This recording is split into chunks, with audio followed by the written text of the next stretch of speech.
Tao à la recherche du chemin du temple.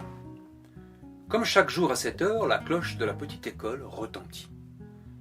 Tao fut le premier à sortir de la classe.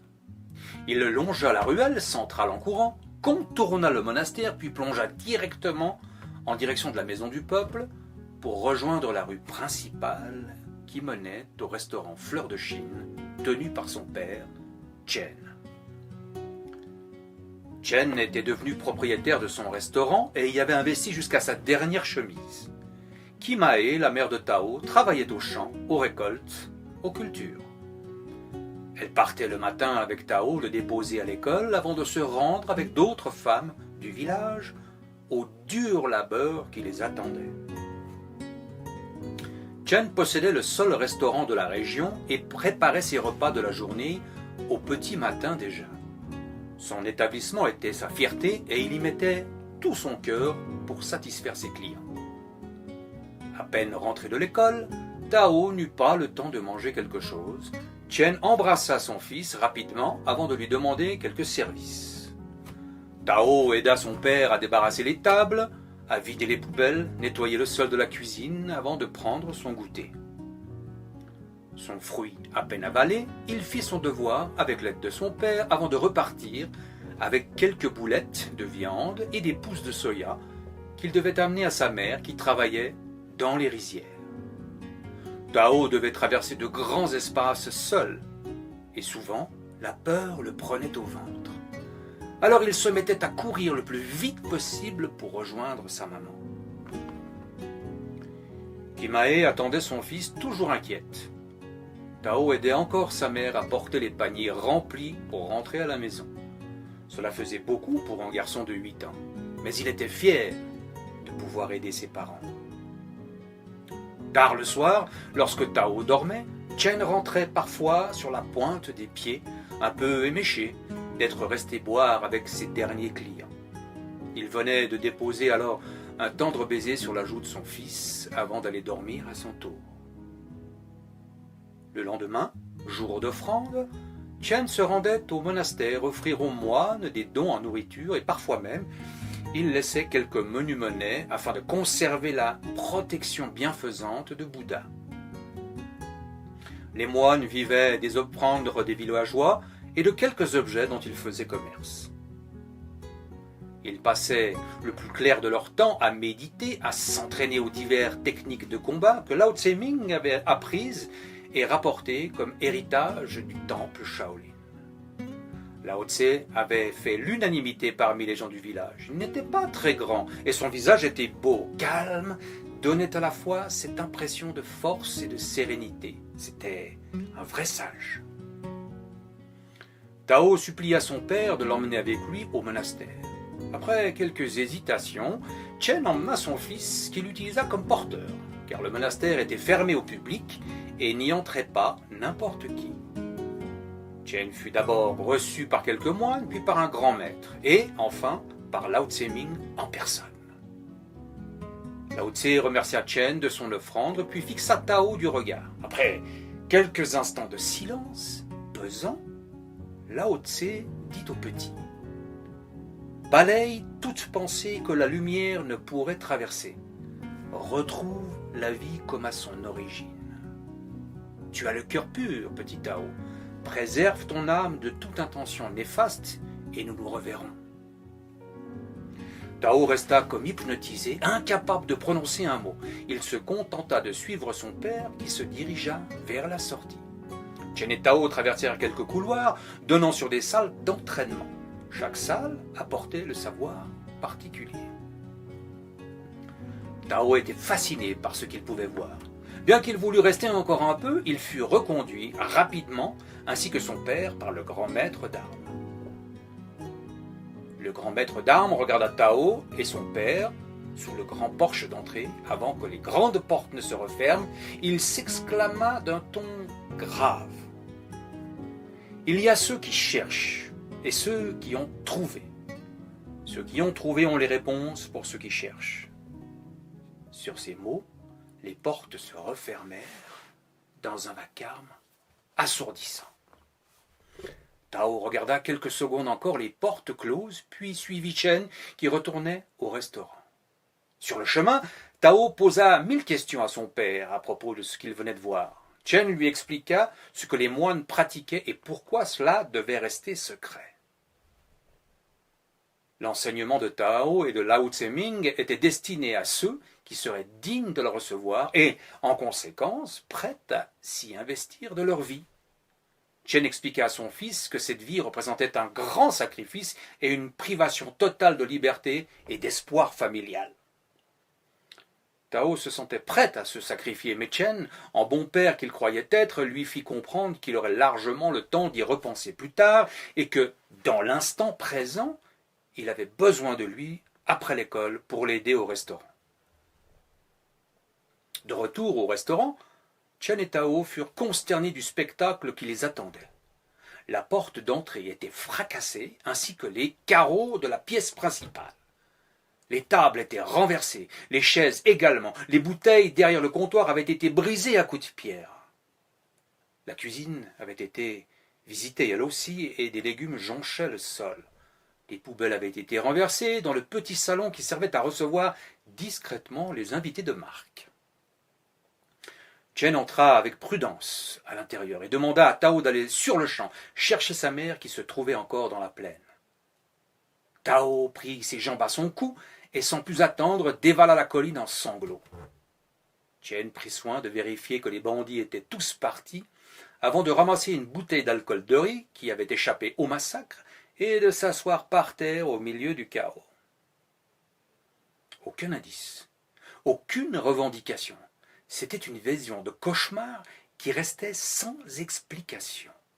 Il avala quelques gorgées du breuvage pour se donner du courage, et devant l'ampleur du désastre, fondit en larmes.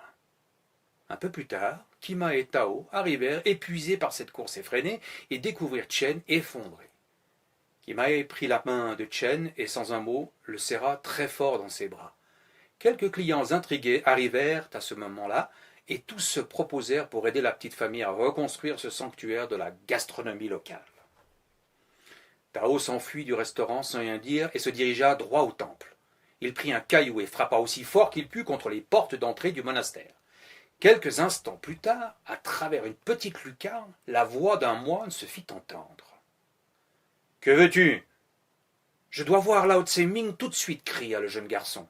« On ne peut déranger la méditation du grand maître pour les caprices d'un enfant, » répondit le moine. La lucarne se referma et les bruits de pas s'éloignèrent.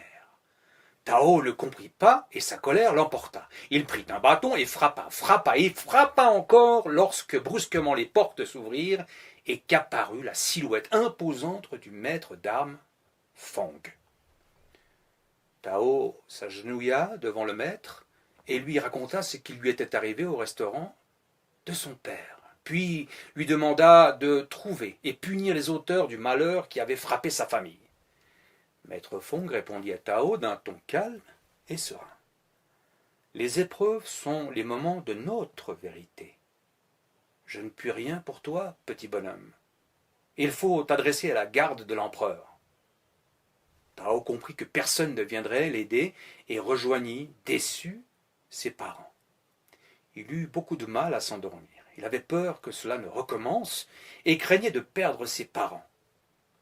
Chen avait reçu l'aide de quelques amis et même perçu quelques pièces d'argent de fidèles clients prêts à apporter leur concours afin de ne pas perdre ce merveilleux lieu de rencontre villageoise. Quelque temps plus tard, Chen put rouvrir son établissement et s'était même offert le luxe de l'agrandir sur une petite cour extérieure où il avait arrangé avec goût une petite terrasse en bambou que traversait une petite rivière sur les berges de laquelle dansaient des orchidées sauvages caressées par la brise matinale. Le calme était revenu et la vie avait repris son cours. Dans les mois qui suivirent, quelques événements similaires se produisirent, notamment dans quelques échoppes du village. La petite épicerie de Madame Sukhoi avait été même brûlée après que l'on ait pris la peine de prendre l'argent et quelques provisions. C'était toujours le même scénario. Pas de traces, pas de témoins, et un mystère grandissant qui finit par faire courir les bruits les plus maléfiques. Et puis un jour, on entendit des cris et des hurlements dans la plaine. C'était un jour de repos. Un de ces jours où les villageois sortent et viennent volontiers au restaurant en famille, partager un bon repas. Chen préparait un de ces fameux canards laqués à l'orange dont il avait le secret, et Kimae faisait frire des beignets de crevettes. Tao donnait à manger aux poissons, puis se retira dans l'arrière-cour de la maison où il avait construit, avec quelques planches, une cabane qu'il avait aménagée et dans laquelle se reposait un panda en chiffon que ses parents lui avaient offert pour son 5e anniversaire. Tao prit son compagnon dans ses bras en le serrant très fort. Il lui dit « Tu sais, Pandi, je ne t'abandonnerai jamais. Tu sais comme ils ont de la chance, ces gens qui viennent manger ici avec leurs enfants. Moi aussi, je voudrais aller au restaurant avec mes parents. » Puis, dans un long soupir, il s'allongea sur les cartons, déplia une couverture, fit une petite prière et se laissa abandonner sur les chemins du sommeil. Le lendemain matin, alors que le village semblait déjà bien actif, Kimae revenait de la plaine en criant « Au secours !» Quelques femmes du village la suivaient en courant. Chen s'élança dans leur direction en se demandant ce qui pouvait justifier un tel émoi. Le souffle court, Kimae expliqua à son mari qu'elle venait de découvrir le corps atrocement mutilé de Fulung, fille de Changli, le maître menuisier du village. Immédiatement, Chen réunit quelques hommes et à l'aide d'une charrette ramenèrent le corps sans vie de la pauvre Fulung. Ses blessures étaient profondes et elle avait dû agoniser quelques heures durant avant de rendre son âme. Chen emmena le corps au bureau de la garde impériale où des médecins légistes, spécialement venus de Hangzhou, se penchèrent sur ce cas un peu délicat. Tous les habitants de Fangmui étaient sous le choc de cette mort violente. La même question circulait sur toutes les lèvres. Qu'est-ce qui avait pu la mettre dans cet état ? Les rumeurs allaient bon train et les pires hypothèses circulaient. Certains disaient qu'elle avait été attaquée par des loups, d'autres par un grand oiseau de proie, d'autres encore faisaient renaître la légende du dragon noir qui assassine les âmes sombres la nuit. Cette légende raconte que le dragon noir attire les âmes égarées la nuit dans la forêt. Une âme saine et sereine rayonne d'une lumière si forte qu'aucune forêt si dense soit-elle ne peut empêcher ses rayons d'atteindre l'univers. Lorsqu'une âme est dans le doute ou est impure, elle devient sombre et la forêt devient son piège. Le dragon noir peut alors s'emparer de l'âme fragilisée, car seul le rayonnement des âmes pures protège des griffes et des crocs du dragon. Chaque fois que le dragon noir emprisonne une âme, il devient plus grand et plus fort. Ces croyances effrayaient la population, surtout depuis la mort du dernier empereur. Tandis que l'enquête avançait à petits pas, les gens du village préparaient une cérémonie de deuil à la mémoire de Fulung. La garde ainsi que les médecins qui avaient pratiqué l'autopsie tardaient à rendre leurs conclusions et le corps meurtri de Fulung n'était toujours pas rendu à la famille. La tristesse des parents de Fulung n'avait d'égal que leur courage de poursuivre la route. Le soir même, il y eut une réunion où la population était conviée. Les médecins ainsi que les représentants de la garde prirent tour à tour la parole en des termes peu rassurants. Les deux hypothèses retenues étaient 1. Un meurtre à l'arme blanche qui semblait impliquer plusieurs assassins. 2. Vu la nature des plaies ayant entraîné la mort, il pourrait s'agir de l'œuvre du dragon noir. Dans les deux cas, la population avait toutes les raisons d'être inquiète. L'autorité avait rendu le corps de Fulung à la famille, qu'il avait exposé dans un écrin couvert de fleurs et d'objets symboliques. Tao, attentif, était terrorisé par cette histoire de dragon noir dont il n'avait jamais entendu parler auparavant. Il demanda à sa maman de ne plus traverser la forêt pour aller au champ. Kimae répondit que son âme était pure et qu'elle n'avait rien à craindre. Alors Tao demanda à sa mère ce que Fulung avait fait pour assombrir son âme. Kimae ne put répondre à cette question.